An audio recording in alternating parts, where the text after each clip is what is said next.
Welcome back to our Baylor Countdown to Kickoff Roundtable. Baylor Bear insider Jerry Hill now joins myself and Jack Allen. Jerry, thanks for coming on. We appreciate having you. Brooke, thank you, and Jack, welcome aboard. It's good to be here.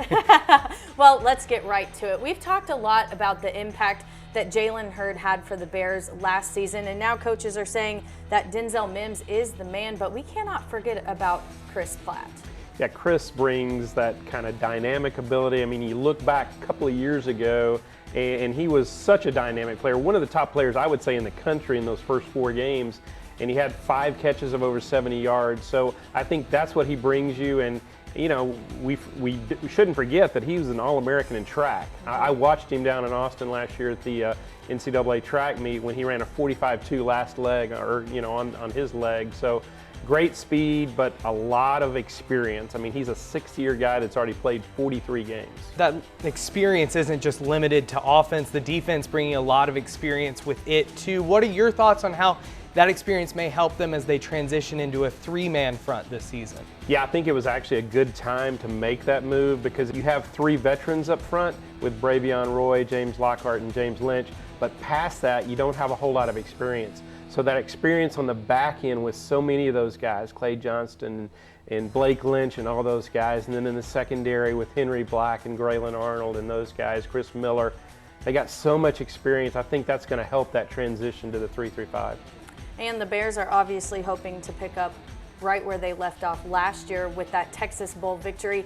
And to do so, they're walking into a very heavy home schedule. What are your thoughts on that? Do you think it's going to be a benefit for them to have so many games at McLean? And then, of course, what do you think our record will be there this year? There we go. question. I think the home schedule helps a ton. I mean, when you play 7 home games, only 5 on the road, only 4 of your conference games on the road, and you play Texas and Oklahoma here at McLean Stadium. I think the schedule sets up for them to do really well. There's a couple of pivotal games. I look at September 28th against Iowa State.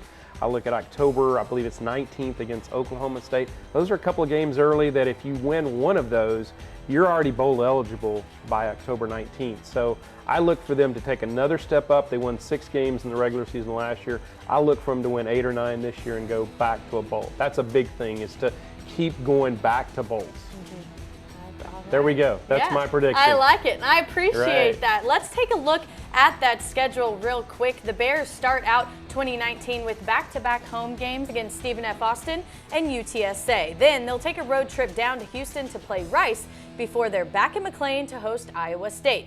That starts their home and away frenzy. The Bears will host Texas Tech and West Virginia, as well as Oklahoma, and hit the road to play Oklahoma State and TCU. The Bears have Texas at home this year before finishing on the road at Kansas. Well, I don't know about you, Jack, but just looking at that schedule makes me even more excited to get things going. Well, lucky for us, the Bears are just days away from that season opener. The action starts Saturday, August 31st, when the Bears host Stephen F. Austin at 6 p.m.